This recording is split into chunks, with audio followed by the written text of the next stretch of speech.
ओम नमः शिवाय। नमस्कार दोस्तों, स्वागत है आप सभी का आपके अपने चैनल खुशहाल ज़िंदगी में। दोस्तों, पितृपक्ष अब कुछ ही दिनों में समाप्त होने वाला है। पितृपक्ष की त्रयोदशी तिथि बाकी तिथियों की तरह ही अपने आप में बहुत अधिक महत्वपूर्ण होती है और त्रयोदशी तिथि पर प्रदोष व्रत रखा जाता है जो कि महादेव को समर्पित होता है। त्रयोदशी तिथि पर जो भी भक्त महादेव के इस व्रत को विधि विधान के साथ धारण करता है, व्रत के नियमों का पालन करते हुए प्रदोष काल में महादेव की पूजा अर्चना करता है, उस व्यक्ति के जीवन के समस्त कष्ट बाधाओं को महादेव माता पार्वती दूर करते हैं।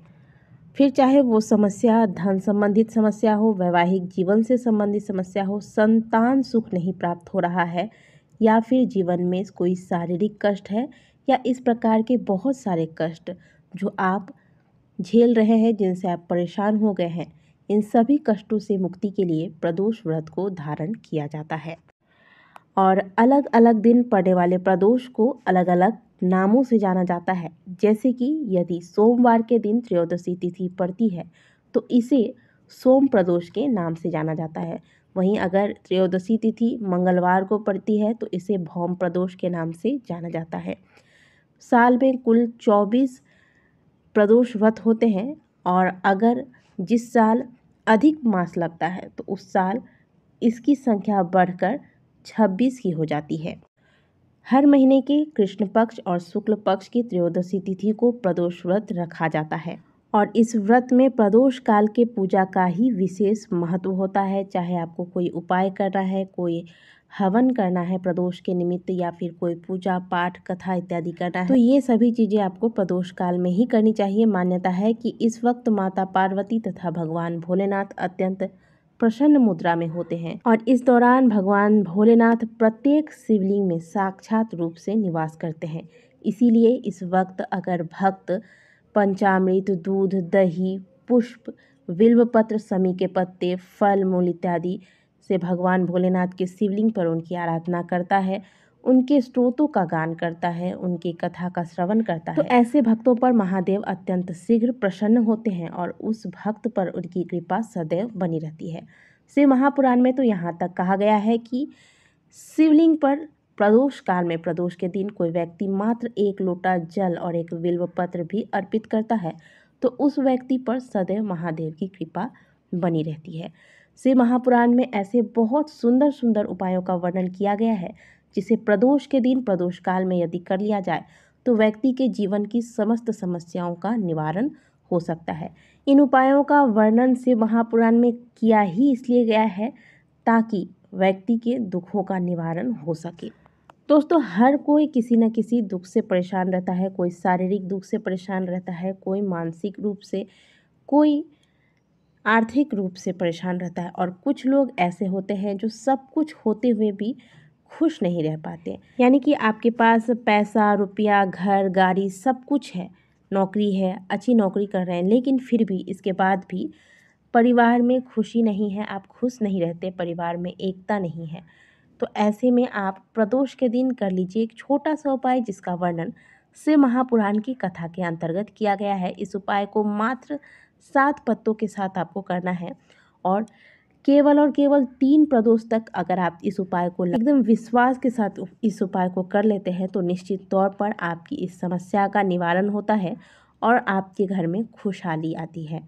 तो चलिए जानते हैं इस उपाय को। प्रदोष के दिन चाहे आप व्रत करें या ना करें, आप इस उपाय को कर सकते हैं।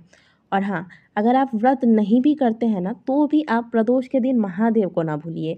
व्रत ना रख के भी आप कम से कम प्रदोष के दिन शाम को महादेव के मंदिर में जाइए, एक घी का दीपक जलाकर उनका दर्शन कर लीजिए। इससे भी आप पर सदैव महादेव की कृपा बनी रहेगी। चलिए जानते हैं उपाय के बारे में। तो इस उपाय के लिए आपको ले लेने हैं 7 बिल्व पत्र। ये बिल्व पत्र की जो डंडियाँ हैं थोड़ी लंबी हो, इस बात का ध्यान रखें, और कटे फटे ना हो, इस बात का भी ध्यान रखें। अब आपको इस उपाय के अंतर्गत कच्चा सूता ले लेना है। वो कच्चा सूता लेना है जो आप जब फेरी लगाते हैं, कोई वृक्ष की पूजा करते हैं तो जो कच्चा सूता लेते हैं आप, वो कच्चा सूता सफ़ेद रंग वाला आपको ले लेना है। इसके अलावा आपको लाल चंदन ले लेना है। आप ध्यान रखें, लाल चंदन बोला गया है आपको रोली नहीं लेना है, ठीक है। फिर इन सामग्रियों के साथ आप महादेव के मंदिर में जाएं। अब आप स्क्रीन पर देख रहे हैं नंदी महाराज की फ़ोटो। तो महादेव के मंदिर में नंदी महाराज अवश्य रहते हैं। आपको नंदी महाराज का ये जो पैर आप देख रहे हैं ऊपर की ओर है, इस ओर आपको जाकर बैठ जाना है।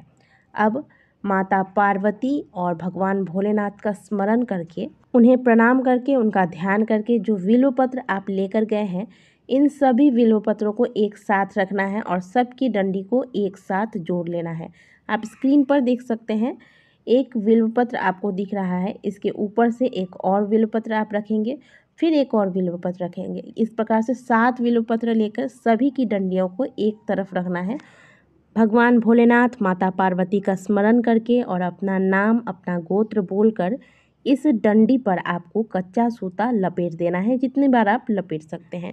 कच्चा सूत लपेटने के बाद जो आप लाल चंदन लेकर गए हैं, इन्हें आप घोल लें और फिर बिल्व पत्र के ऊपर वाला जो पत्ता होता है, जो आप स्क्रीन पर देख रहे हैं, इसके सबसे ऊपरी हिस्से पर, जो आप स्क्रीन पर हम आपको कलर करके दिखा रहे हैं, इस स्थान पर आपको यह चंदन अपना नाम और गोत्र बोलकर लगा देना है। और जितने बिल्व पत्र हैं, यानी कि 7 बिल्व पत्र हैं, 7 बिल्व पत्र के जो ऊपर वाला पत्ता है उसके ऊपरी हिस्से पर आपको इस प्रकार से अपना नाम गोत्र बोलकर चंदन लगा देना है। अब जहां आप बैठे हुए हैं, यानी कि नंदी जी के पास बैठकर आपने ये कार्य किया होगा, अब वहां से उठ जाइए, महादेव के शिवलिंग के समक्ष जाइए, माता पार्वती भोलेनाथ का ध्यान धरिए, अपना नाम गोत्र बोलकर जिस कामना से इस उपाय को आप कर रहे हैं, वह कामना भगवान के समक्ष रखकर श्री शिवाय नमस्तुभ्यम का ध्यान करके यह बिल्व पत्र, सातों के सातों बिल्व पत्र जो आपने धागे से लपेट के रखा था, एक साथ भोलेनाथ के शिवलिंग पर अर्पित कर देना है। बिल्व पत्र किस प्रकार से चढ़ाते हैं आपको पता ही होगा। चिकना हिस्सा शिवलिंग को स्पर्श करना चाहिए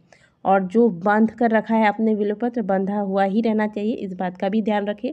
बिल्व पत्र का जो डंडी वाला हिस्सा है वह आपकी ओर हो। जिस स्थान से आप खड़े होकर बिल्व पत्र महादेव को अर्पित कर रहे हैं, तो डंडी का हिस्सा उसी ओर होना चाहिए।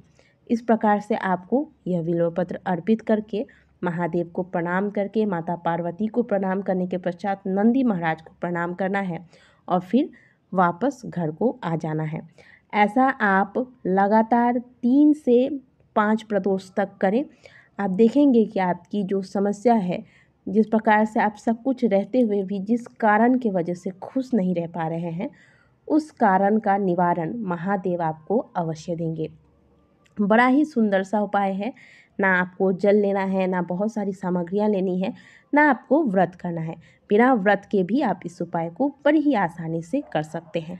23 सितंबर दिन शुक्रवार को है प्रदोष का व्रत। प्रदोष काल में इस उपाय को करके इसका लाभ अवश्य उठाइएगा। और भी लोग इस उपाय से इसका लाभ उठा सके, इसके लिए और लोगों को भी इस उपाय के बारे में बताएं। और आपको अगर ये उपाय अच्छी लगी है, वीडियो अच्छी लगी है, तो वीडियो को लाइक ज़रूर कीजिएगा। कमेंट बॉक्स में हर हर महादेव अवश्य लिखिएगा। मिलते हैं आपसे अगली वीडियो में, तब तक के लिए ओम नमः शिवाय, हर हर महादेव।